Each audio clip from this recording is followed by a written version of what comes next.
Salut les amis et bienvenue sur votre plateforme. J'espère que vous allez bien. Moi, je vais très bien. Je suis à Mombasa au Kenya, en passant par Nairobi. Je crois que pour ceux qui me suivent, ils savent que je suis en déplacement, toujours pour le combat, toujours pour essayer de comprendre certaines choses. Donc, il faut aller vers l'information, il faut aller fouiller. Donc, j'espère que tout le monde se porte bien. Le combat ne fait que commencer et nous devons la gagner parce que c'est un combat noble, c'est digne. Nous ne sommes pas dans l'injustice, nous sommes dans la justice. Donc, il ne faut pas, vous savez, il faut être focus. La guerre en Ukraine, ça parle encore et ça parle parce que on a l'impression que le dénouement est proche. Je parle de point de vue ukrainien. Parce qu'il y a l'acceptation de certaines choses qui se passent dans ce pays actuellement. Le fait que numériquement les forces ukrainiennes ne sont pas présentes, je pense que l'acceptation de cela, c'est un début du commencement de la fin de tout ce qui se passe. L'idée même qui tourne autour de vouloir organiser une conférence pour la paix concernant la guerre en Ukraine, c'est une bonne chose, mais organiser cela et exclure les Russes, pour ma part, ça pose un énorme problème, un problème énormissime, les amis. En fait, ce n'est pas de ça que je veux pas m'appesantir sur ça. That's how they say that, I hope so. Je veux pas m'appesantir sur ça.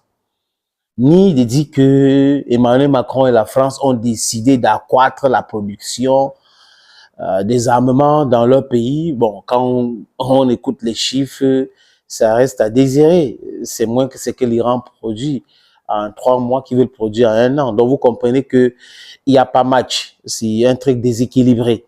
Les Occidentaux s'agitent et tout parce qu'ils ont toujours été dans le mensonge.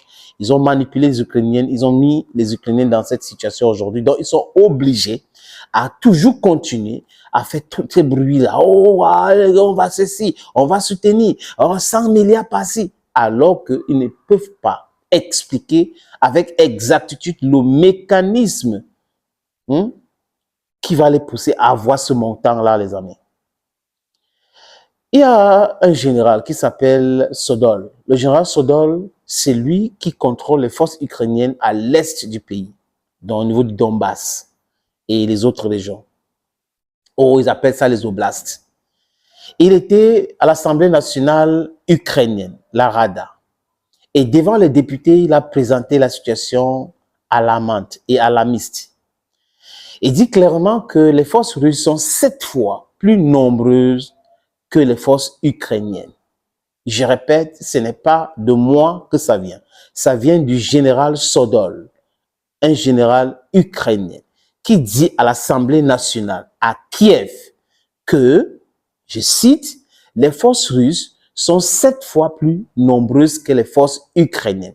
Et ça fait que c'est déséquilibré, les amis. Ce n'est pas possible pour que l'Ukraine puisse gagner dans de telles situations. Et il appelle à la mobilisation. Vous savez qu'il y a une loi qui a été votée qui oblige tout le monde à faire ses services militaires et de se mobiliser dans l'armée.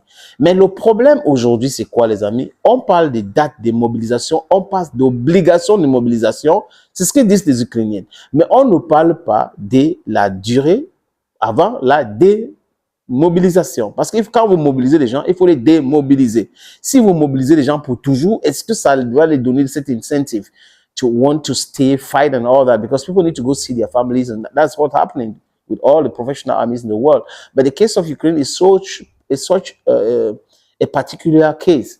You talk about mobilization, you don't talk about demobilization. Donc, les Ukrainiens se posent la question, la démobilisation, c'est quand on commence, quand ça entre. Donc, l'Ukraine aujourd'hui a besoin des hommes. Oui, parce que l'Ukraine a déjà mobilisé plusieurs fois. Première mobilisation, deuxième mobilisation, troisième mobilisation, quatrième mobilisation, cinquième mobilisation, et ça continue, la conscription et autres, ça continue, et les gens ont fui le pays, plus de 40 000 garçons à l'âge de combattre ont fui. C'est pour ça qu'on a baissé l'âge de la mobilisation de 27 à 25 ans aujourd'hui. Peut-être que d'ici quelques mois, ils vont descendre encore à 23 ans pour pouvoir recruter suffisamment de gens pour envoyer sur le terrain. Parce que si vous n'avez pas assez de soldats, même si on vous donne les armes iraniennes qu'on a volées, même si ça va pas marcher. Parce qu'il faut les hommes, il faut les têtes et tout ça là, même dans la technologie, il faut les hommes pour gérer 2 drones, 4 drones, il faut des mains pour télécommander ces drones là. Donc, ça rend le truc tellement difficile. Le général l'a dit, c'est pas moi. Je répète, c'est un général ukrainien qui le dit clairement. Je pense que les autorités ukrainiennes devraient aujourd'hui appeler leur soutien en Occident pour les dire nos propres militaires qui sont sur le terrain sont alarmistes et tout ça par rapport à la situation. Est-ce qu'il n'est pas temps pour qu'on en parle et on en finisse avec la situation? Je pense que c'est comme ça que les gens matures réfléchissent. Parce que fais quoi, comme on dit chez moi, Ekona, because I'm from Ekona Menge, Kofi Kwata, Kona Apostolic Church, whatever, they will end this war in Ukraine by negotiating. So negotiations are necessary. Why don't you negotiate right away? That's the question we're asking ourselves. I think somebody somewhere should listen to the voices of these armed forces, these soldiers, and then talk negotiation to put an end to the cankerworm that is menacing, that is troubling the Ukrainian people. It's also killing Russians and Ukrainians alike. So I think somebody somewhere should talk sense into their brains, like Donald Trump is saying. We don't need to be killing people every day. We should talk peace. We should talk peace. People need to live. They don't need to die. Thank you, friends. Thank you for always watching videos on this platform. Thank you again.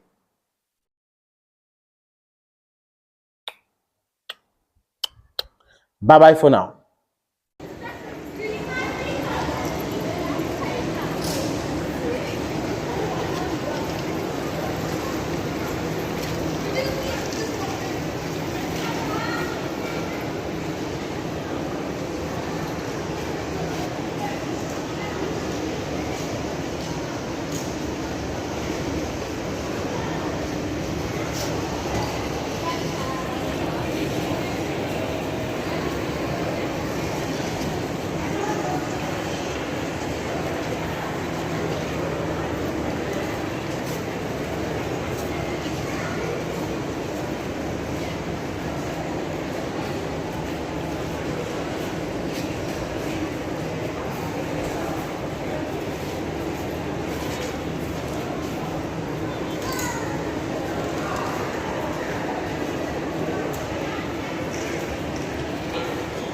Mombasa train station.